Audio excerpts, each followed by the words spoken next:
to sell at a ridiculously low valuation. You see, there's one group of buyers that really wants gold, regardless of the costs. Of course, I am talking about central banks. Think of the big central banks as an elephant trying to get into a small swimming pool. If it jumps right in, there will be a big splash. If the central banks announce that they are going to be buying gold, speculators will front-run them and send gold prices soaring in no time. So they have to enter slowly.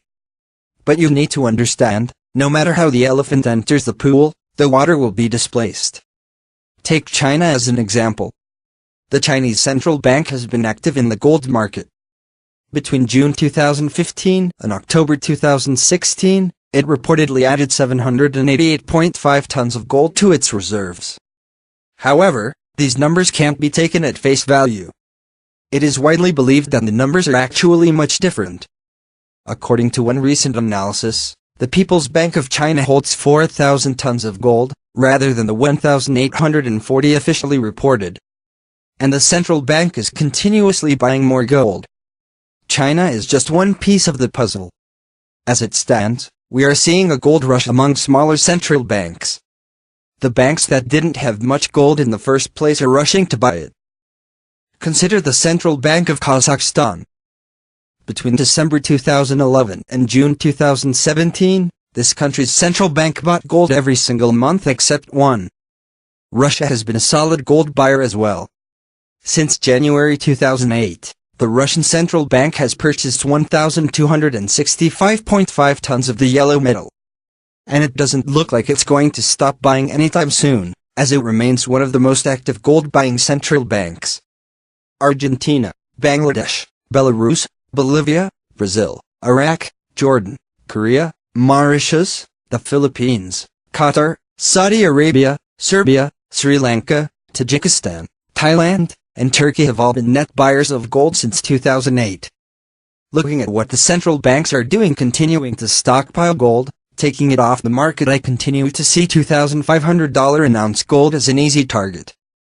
Gold prices at one-year high, but can it continue? Gold prices surged to one-year high on fear catalysts, but can it continue? Gold has gotten its groove back.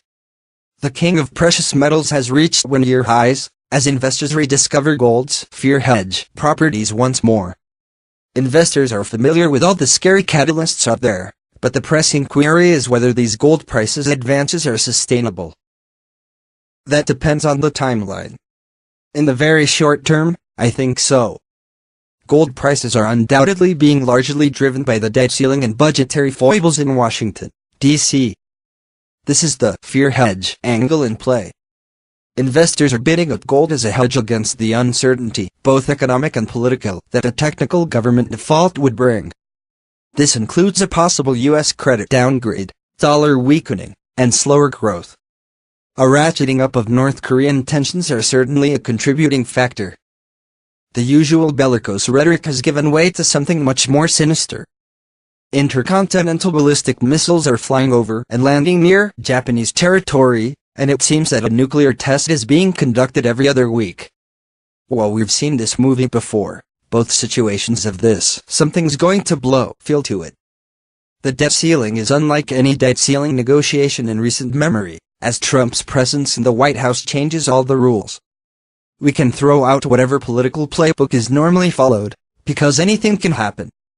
Worse yet, it might be a desired outcome if Democrats get desperate enough to pin the fallout on Trump.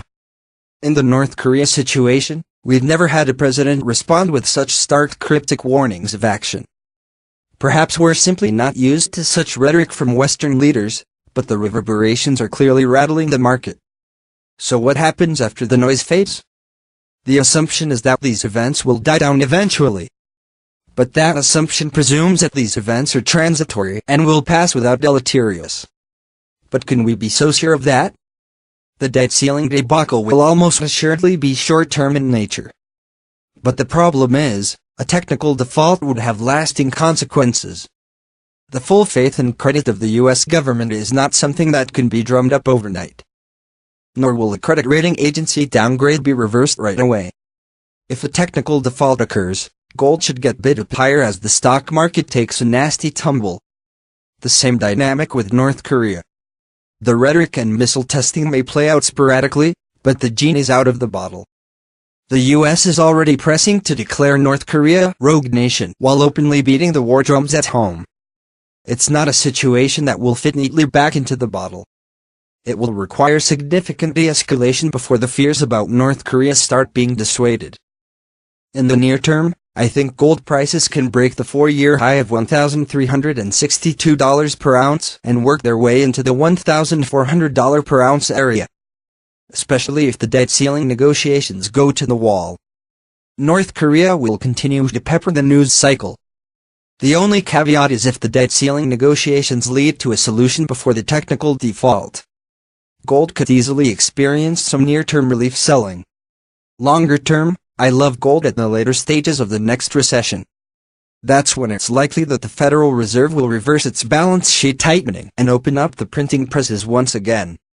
Interest rates will probably come down. Gold has responded mightily on this dynamic in the last 2 recessions, and I expect it will happen again.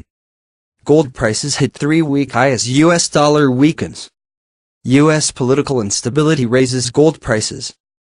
As political tensions mount in the United States over allegations of Russian ties to the Donald Trump administration, investors are flocking to gold in order to hedge against a potential economic fallout, raising gold prices. While President Trump was heralded as a pro-business president, that cause for celebration has been slowed in recent weeks. Accusations levied against the administration over its dealing with the investigation into the alleged Russian influence on the election, and into Russia's relationship with several key current and former members of Trump's cabinet, have damaged the greenback and have helped gold. As the investigations continue to intensify, many have flocked to gold as a safe haven asset to ward off potential instability in the market that could arise, should more damning information come out against the Trump administration. Gold came in at $1,255 an ounce, just under Monday's 3-week high. After Trump's dismissal of former FBI Director James Comey, new information has come out claiming that Trump allegedly asked Comey to relent on the investigation into Michael Flynn's connection to Russia.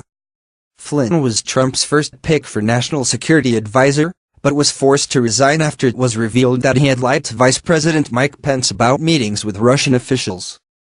With a special investigation underway into the possible connections between the Trump administration and Russia, gold prices will likely see a boost if any new information comes out connecting Russia to Trump or members of his cabinet.